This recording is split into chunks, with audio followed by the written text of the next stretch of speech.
I talked with Dale Bohannon, whom I've known since, I guess, the mid-1980s.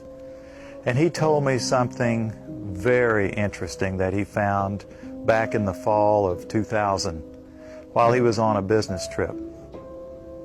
Listen to this, folks. I was pulled to the side road, which was a new cut gravel dirt road in front of a business, a builder supply business, actually top-notch builder supply in Madison, Georgia.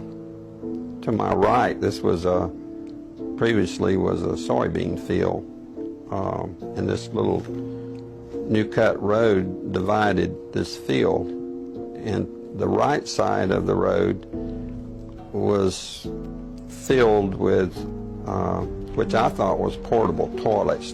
I never looked at them that close. Same in color, maybe black, but which was an odd color.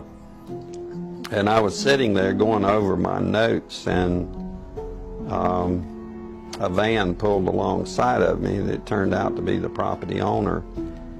And he greeted me, and he was by himself, and so we had a good little dialogue there, and I asked him about the field of black boxes.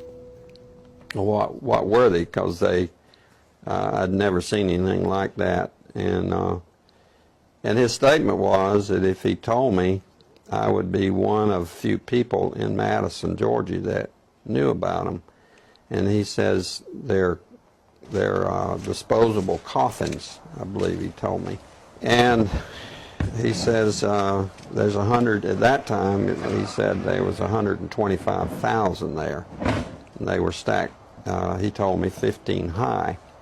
I asked him who owned them, and he stated that the CDC owned them and that they were leasing his land for storage.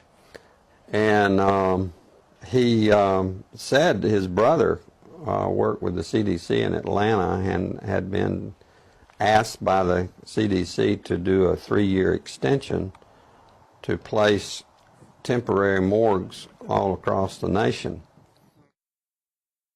So in January of this year, 2005, we decided to drive to beautiful Madison, Georgia and take a look for ourselves. It was on a Sunday and no one was around, with the exception of this one pickup truck that was coming out the narrow road that we were going in on next to this field.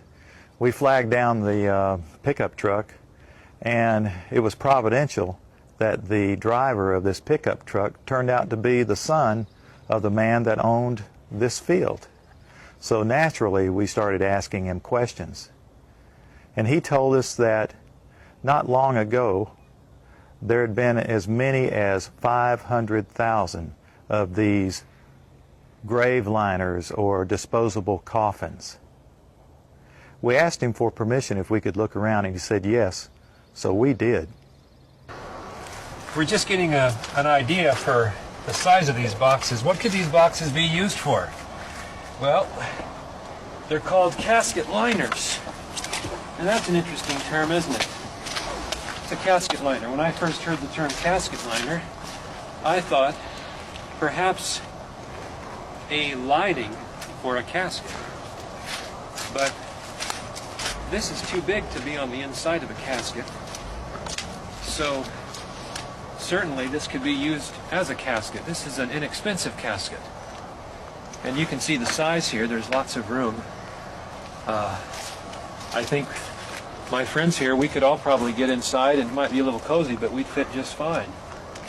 Which tells me that these liners can be used for more than just one. And one more time, what kind of liners are these? Casket liners. These are casket liners. That's what the man said. That's what the man told us.